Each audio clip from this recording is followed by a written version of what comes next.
All right. Hello, everyone. Welcome back to your specific session. No, I wanted to say welcome back to your specific batch called Zero to Hero Spoken English. But फिर अचानक से मेरे दिमाग में पता नहीं कहाँ से आ गया welcome back to your channel. So I got a little confused. खैर वो हटाते हैं. So guys, as we discussed the introduction part of tenses yesterday, today we're going to start with the topic. I mean to say today we're going to start with specific categories of tenses. So सबसे पहला जो type हम discuss करेंगे वो present tense के अंदर उसकी पहली कैटेगरी है simple present tense. Simple present tense के बारे में आगे बात करने से पहले मैं आप लोगों को कुछ बातें यहाँ पर बताना चाहती हूँ, जैसे कि हम इसे यूज़ कब करते हैं. सिंपल प्रेजेंट टेंस का इस्तेमाल हम करते हैं जब हमें बात करनी होती है हैबिट्स के बारे में, यानी किसी की आदतों के बारे में कि उसको तो ज़्यादा बोलने की आदत है, वो ज़्यादा बोलता है, वो बहुत झूठ बोलती है, वो अक्सर गिर जाता है. तो जो किसी की आदत होती है ना, बार बार की आदत होती है, उसे हम present tense simple present tense से बताते हैं. नंबर 2 गाइज, फिर रिपीटेड एक्शन यानी कि वो काम जो कि दोहराए जा रहे हैं उन्हें हम बताते हैं सिंपल प्रेजेंट के मदद से. जैसे मैं रोज़ बस लेकर ऑफिस जाती हूँ, या मैं रोज़ ऑफिस जाती हूँ, या वो जब भी मेरे घर आता है मिठाई लेकर आता है. इस तरह के जो बार बार आदत नहीं है, मिठाई ले आना किसी की आदत नहीं होती है, वो एक एक्शन होता है जो वो चूज़ करते हैं कि जी मुझे ये बार बार करना है, तो उसी को हम जो है सिंपल प्रेजेंट टेंस में बताते हैं. नंबर 3 अगर हम बात करें तो यूनिवर्सल फैक्ट या ट्रूथ. यूनिवर्सल ट्रूथ जो होता है उसमें आपको समझना है कि एक ऐसी बात जो आपके लिए भी सही है, मेरे लिए भी सही है, कोई अगर पाकिस्तान में है, अमेरिका में है, चाइना में है, तो उसके लिए भी वो बिल्कुल सत्य है, ट्रूथ है. जैसे कि अगर मैं बोलूँ चिड़िया चहचहाती है, तो भाई हर जगह की चिड़िया चहचहाती है, करेक्ट. अगर मैं बोलूँ 100 डिग्रीज पे पानी बॉयल करता है, उबलता है, तो हर जगह ये फैक्ट लागू होता है, करेक्ट. तो जब तुम एक यूनिवर्सल ट्रूथ देखते हो जो सभी के लिए सत्य है, ये बातें तुम सिंपल प्रेजेंट टेंस से बताते हो. अब आगे समझते हैं कि सिंपल प्रेजेंट टेंस में सेंटेंस बनता कैसे है. यहां पर आपके सामने मैंने एक स्ट्रक्चर लिखा हुआ है सिंपल प्रेजेंट टेंस का पहला फॉर्मूला, लेकिन सब्जेक्ट को ध्यान से देखो. वर्ब का फर्स्ट फॉर्म यूज होगा और ऑब्जेक्ट यूज होगा, ठीक है. अब ये कब यूज करोगे फॉर्मूला? जब तुम्हारा सेंटेंस का सब्जेक्ट सिंगुलर होगा.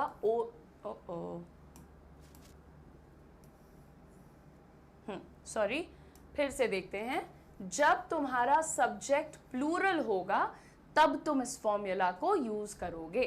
तो subject plus V1 plus object आपके सामने है.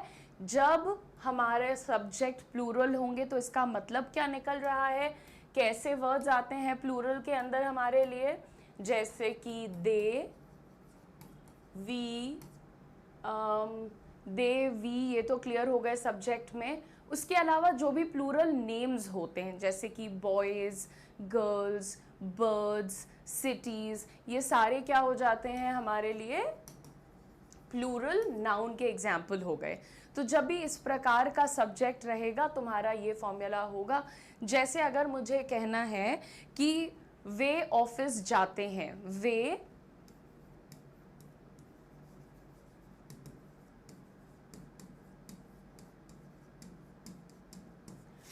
वे ऑफिस जाते हैं, इस बात को मैं इंग्लिश में कैसे कहूंगी?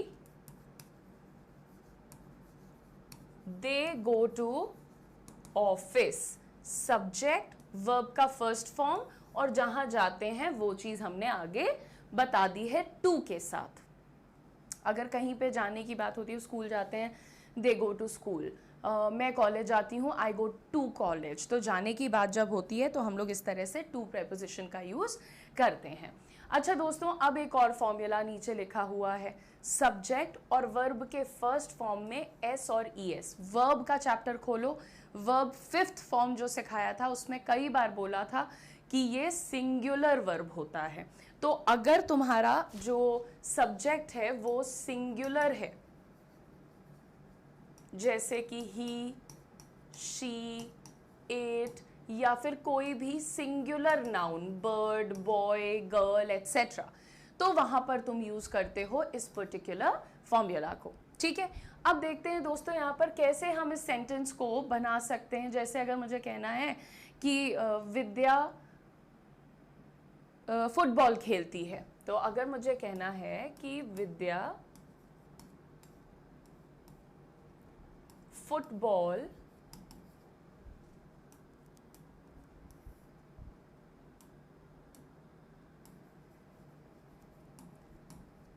खेलती है, तो मैं कैसे लिखूंगी? आई विल से विद्या मेरा सब्जेक्ट, जो काम को कर रहा है वो सब्जेक्ट है। ठीक है, ये आप पढ़ चुके हैं। सो विद्या, खेलना की अंग्रेजी होती है प्ले, क्योंकि मेरा सब्जेक्ट सिंगुलर है तो मैं इसके साथ लगा रही हूं एस। विद्या प्लेज फुटबॉल।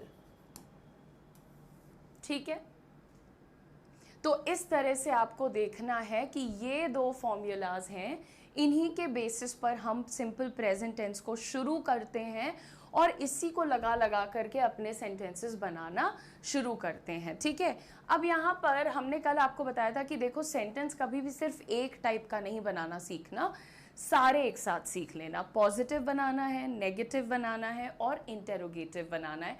तो कैसे बनाएंगे आओ देखते हैं। सबसे पहले यहाँ पर पॉजिटिव की शुरुआत करते हैं। डेक्लरेटिव पॉजिटिव, कि वो फुटबॉल खेलती है, वो कॉलेज जाता है, वो जिम जाती है एट्सेट्रा। तो ये जो तुम्हारे सेंटेंसेस हैं, इसमें तुम क्या कर रहे हो? अनाउंसमेंट कर रहे हो, वो भी किस प्रकार का? पॉजिटिव।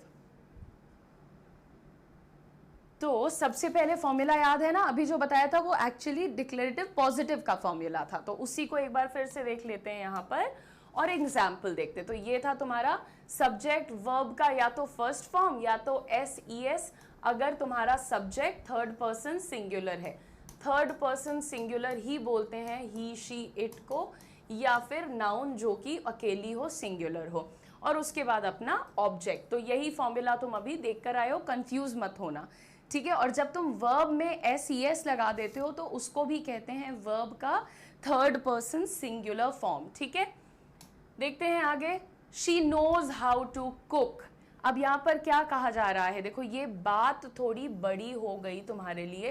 तुम्हें लग रहा है मैम इसमें नोज आ गया, हाउ टू आ गया। देखो हम लोग बहुत इजीली कहते हैं कि मैं खाना बनाना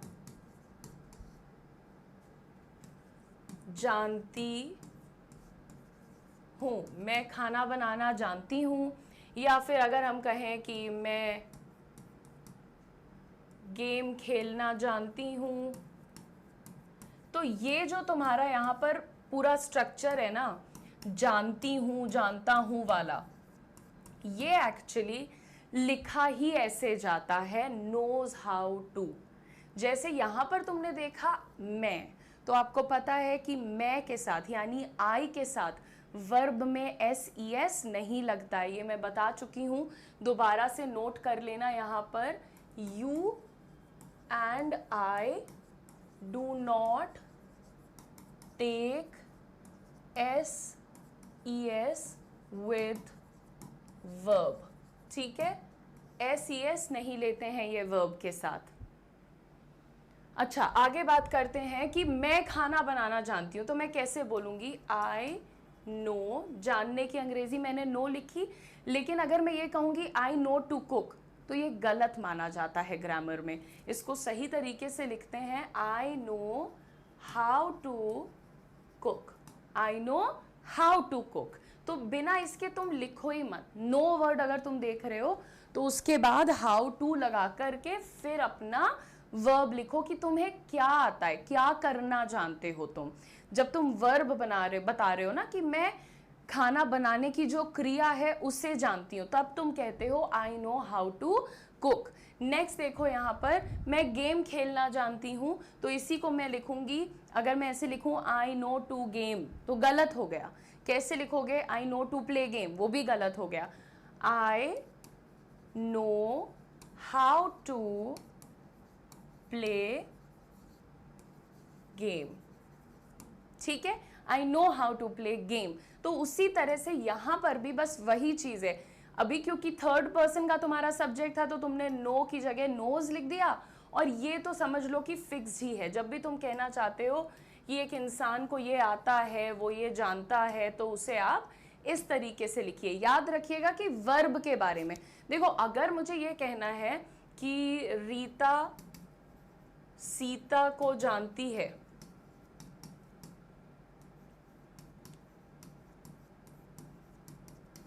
तब तुम यहां पर हाउ टू मत लगा देना। तब तुम यहां पर क्या लगाओगे?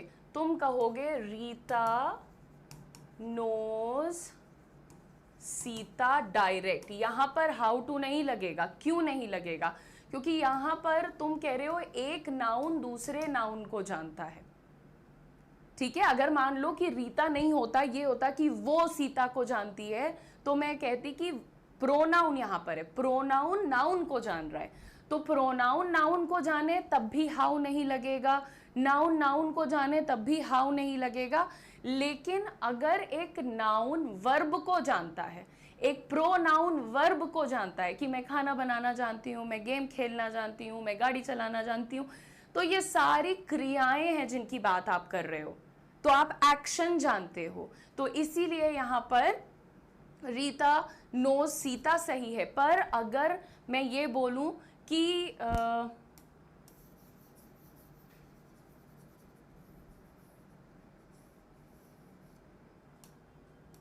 रीता सीता को मनाना जानती है। अब यहां पर ध्यान दो स्टूडेंट्स, यहां पर रीता सीता को नहीं जान रही है, रीता एक वर्ब जानती है। रीता जानती है कि सीता को मनाना कैसे है, मनाया कैसे जाए। तब आप कहते हैं Rita knows how to pacify. मनाना की अंग्रेजी, शांत कराना की अंग्रेजी पैसिफाई होती है। ठीक है, so Rita knows how to pacify Sita. तो अब यहाँ पर तुम्हें मैं प्रेजेंट टेंस पढ़ाते पढ़ाते एक ये कंस्ट्रक्शन पढ़ाने लग गई, बिकॉज ये इंपॉर्टेंट होता है। तो आगे से अगर तुम्हें कहना है कि मुझे एक सूप बनाना आता है, तो आप बोलेंगे I know how to make soup. आप ये मत कहना I know to soup, right? I know to make soup, I know how to make soup, ऐसे बोलते हैं। और नाउन हो तो हाउ टू मत लगाना। अब ये सारी चीज़ें करने के बाद आपको बताते हैं वह खाना बनाना जानती है कि अंग्रेजी she knows how to cook है, शी नोज टू कुक नहीं है। ठीक है, इसी तरह से अगर अब हम पॉजिटिव तो पढ़ लिया है तुमने, अगर हम नेगेटिव की तरफ चलें कि एक नेगेटिव सेंटेंस कैसे बनेगा सिंपल प्रेजेंट में, कि उसको खाना बनाना नहीं आता है, वह खाना बनाना नहीं जानती है। तो देखो, अच्छा ये तो बहुत इंपॉर्टेंट बात है, तुम्हारे जो हिंदी में जितने भी सेंटेंस ता है, ती है, ते हैं पे खत्म होते हैं, वो सभी सिंपल प्रेजेंट से बताए जाते हैं। जैसे अभी मैंने बोला बताए जाते हैं, तो इंग्लिश में ये सिंपल प्रेजेंट में ट्रांसलेट होगा। ठीक है, तो अब नेगेटिव अगर देखें, यहाँ पर नेगेटिव सेंटेंस हम कैसे बनाते हैं, देखो एक बहुत ज़रूरी बात होती है। अभी तक तुमने फॉर्मूला देखा था सब्जेक्ट, वर्ब का फर्स्ट फॉर्म या वर्ब का 5वां फॉर्म और ऑब्जेक्ट। लेकिन बेटा जब हमें यहाँ पर नो नॉट जोड़ना होता है, तो तुम ऐसा नहीं कर सकते कि सब्जेक्ट नॉट वर्ब ऑब्जेक्ट, ये बिल्कुल गलत है। और कॉमनली लोग ऐसे ही बात करते हैं, बट ऐसा नहीं करना है। तो कैसे इसको हम पढ़ें फिर? देखिए यहाँ पर आपके सामने आएंगे दो ज़रूरी वर्ड्स, डू और डज। ठीक है, डू कब लगता है? जब तुम्हारे पास वी, दे या कोई भी प्लूरल नाउन होगा, वी, दे या कोई भी प्लूरल नाउन होगा, तो आप यूज करेंगे उसके साथ डू। और अगर तुम्हारे पास है कोई भी singular pronoun, he, she, it, और कोई भी सिंगुलर नाउन, ठीक है, तो तुम डज यूज करोगे। तो जब तुम्हें कहना है कि वो नहीं जाती है, तो वहां पर डज नॉट लगेगा। वे नहीं जाते हैं, तो वहां पर डू नॉट लगेगा। तो यहां पर ये भी लिख लो कि दे और वी के साथ हम कहते हैं डू नॉट, जबकि ही शी इट के साथ हम कहते हैं डज नॉट। ठीक है, डू नॉट को जब छोटा करते हैं, कॉन्ट्रैक्शन संधि करते हैं, तब हम कहते हैं डोंट, और जब हम डज नॉट को कॉन्ट्रैक्ट करते हैं तो कहते हैं डजंट। अब यहाँ पर देखो नेगेटिव सेंटेंस बनाते हैं। स्ट्रक्चर आपके सामने है। सब्जेक्ट, डू कब लगेगा बता दिया है, सब्जेक्ट के बाद डू तब लगाओ जब प्लूरल सब्जेक्ट है, फिर लगाओ नॉट और वर्ब का पहला रूप और ऑब्जेक्ट। ठीक है, कोई दिक्कत नहीं है। जैसे अगर मुझे कहना है कि लड़के झगड़ा नहीं करते हैं, तो हम कैसे बोलेंगे इसे? लड़के की अंग्रेजी क्या हो गई? बॉयज। बॉयज क्या डज लगेगा यहां? नहीं, बॉयज डू नॉट फाइट। झगड़ा की अंग्रेजी बॉयज डू नॉट फाइट हो गई। ठीक है, अब अगर यहीं पर मुझे कहना है कि राधा झगड़ा नहीं करती, तो अगर मैं कहूं कि राधा झगड़ा नहीं करती है, तो अब देखो पहले सब्जेक्ट क्या है? सिंगुलर है, तो राधा झगड़ा नहीं करती है, आप इंग्लिश में बोलेंगे राधा डज नॉट फाइट। हमने डज क्यों लगाया है? क्योंकि राधा सिंगुलर है। ठीक है, एक और बात लिखो यहां पर, आई और यू अपने साथ क्या लेते हैं? डू लेते हैं, डू या डू नॉट। ठीक है, डज मत लगाना। एक और बात लिखो यहां पर कि डज के साथ वर्ब में SES नहीं लगता, चाहे सब्जेक्ट सिंगुलर हो या प्लूरल हो। राधा डज नॉट फाइट्स नहीं लिखिएगा, राधा डज नॉट फाइट लिखिएगा। डज अगर लग रहा है या डज नॉट लग रहा है तो वर्ब में S नहीं लगेगा। ठीक है ना, ये जो एक एक बात बताई हुई है यहाँ पर लिखा है, यहाँ से लेकर यहाँ तक आपको समझाया है, इसको बहुत ध्यान से नोट डाउन कर लेना, बिना समझे चीज़ों को आगे मत बढ़ाना। एग्जाम्पल देखो यहाँ पर, he doesn't teach English on Tuesday, वह मंगलवार को अंग्रेजी नहीं पढ़ाता है। तो सिंगुलर है तो मैंने क्या बोला इसको? ही डज नॉट बोला है। ठीक है, तो ये हो गया हिंदी इसका। अब लास्ट का जो बच रहा है उसके बारे में बात करेंगे। ये थोड़ा डिटेल में समझना, क्योंकि लास्ट जो हम पढ़ने वाले हैं इसको हम लोग जानते हैं इंटेरोगेटिव सेंटेंस के नाम से। ठीक है, इंटेरोगेटिव सेंटेंस जो होता है बेटा, ये दो तरीके का होता है।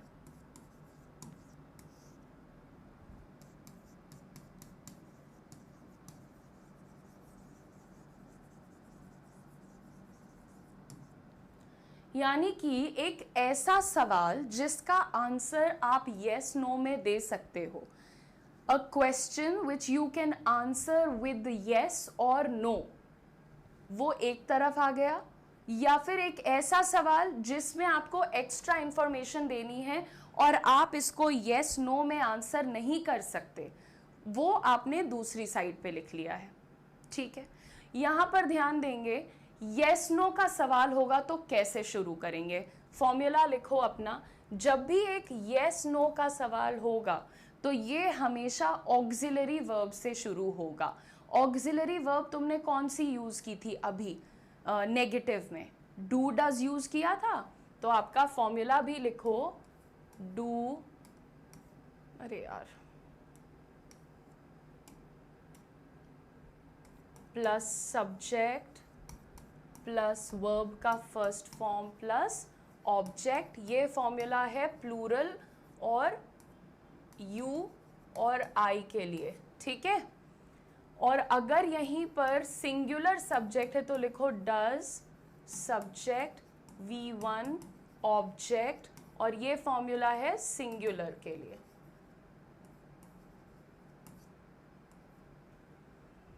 ठीक है, अब यहाँ पर देखो कैसे सवाल पूछे जाते हैं जिसका आंसर हाँ ना में होता है।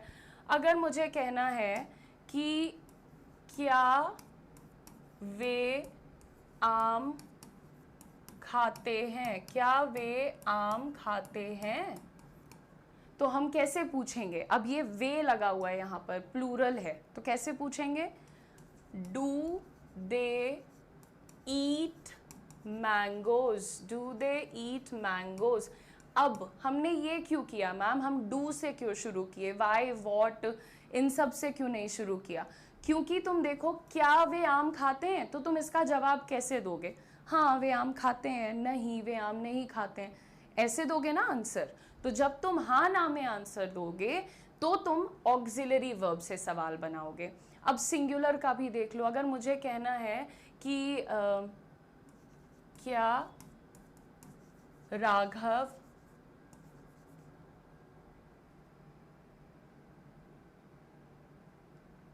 ऑफिस जाता है,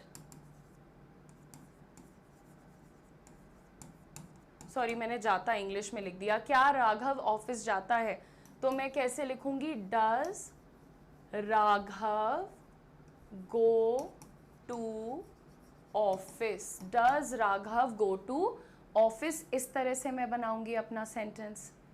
ठीक है, अब लेकिन क्या सिर्फ इतने ही टाइप के सेंटेंसेस होते हैं? क्वेश्चन क्या इतने ही होते हैं? नहीं, क्वेश्चन तो ये भी होता है ना कि राघव क्या खाता है, राघव कौन से ऑफिस जाता है। यानी कि अगर मैं आपसे पूछूं कि राघव कौन से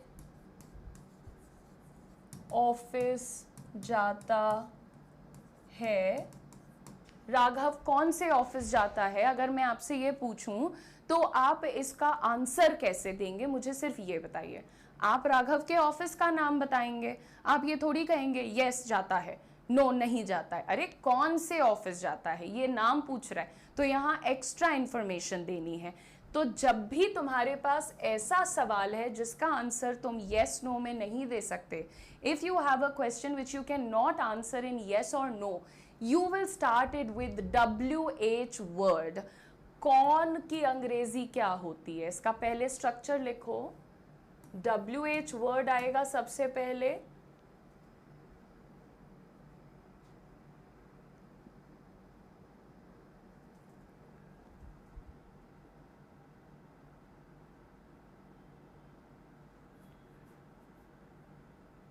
हाँ ठीक है, फिर ऑक्सिलरी वर्ब आएगा।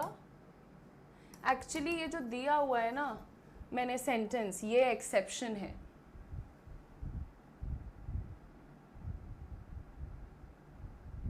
नहीं सही, नहीं गड़बड़ है, कोई बात नहीं, चलो। ऑक्सिलरी वर्ब, WH वर्ड, फिर ऑक्सिलरी वर्ब, फिर सब्जेक्ट, फिर V1।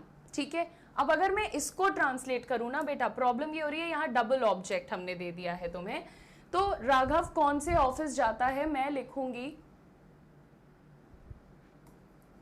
Which office does Raghav go to. ठीक है, अब प्रॉब्लम ये है यहाँ पे कि कौन का जो मतलब होता है ना कि कौन सा ऑफिस, वो एक तरीके से ऑप्शन देता है कि वो गुड़गांव वाले ऑफिस जाता है कि बॉम्बे वाले ऑफिस जाता है एटसेट्रा। तो इसीलिए विच ऑफिस अपने साथ लेकर आ गया है, which office does Raghav go to, बाकी सब ठीक है, बस ये वर्ड जो ऑफिस है ना ये यहाँ पर आ गया। अगर यहीं पर मैं पूछती कि लेट अस से गेस्ट्स यानी मेहमान क्या खाते हैं, ठीक है, अगर तुम्हारे घर मेहमान आए हैं और तुम्हें पूछना है कि मेहमान क्या खाते हैं, तो आप कैसे पूछेंगे? क्या की अंग्रेजी क्या होगी? वॉट, और फिर क्या लगेगा? Auxiliary verb do. कौन सा लगेगा? गेस्ट्स क्या है, प्लूरल है, तो प्लूरल के साथ क्या लगता है?